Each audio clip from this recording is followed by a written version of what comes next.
NVTS Stock Analysis, Tuesday and onwards. Am I buying? I'm covering all that in this short 1-minute video, so watch till the end.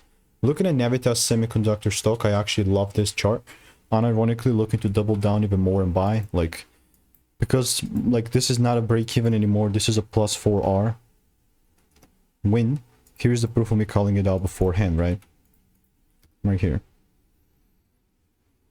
Here's the before. It was sitting at 508 at the time, and at the time it's like 30-minute chart 7 days back, and this is where we are now. So this is phenomenal. You know, all I'm looking to further do from here is just double down, buy more. So how this is exactly going to look like is I have my demand zone here, and only if I do see it pulling down and giving me some sort of a double break, then and only then I'm going to be buying.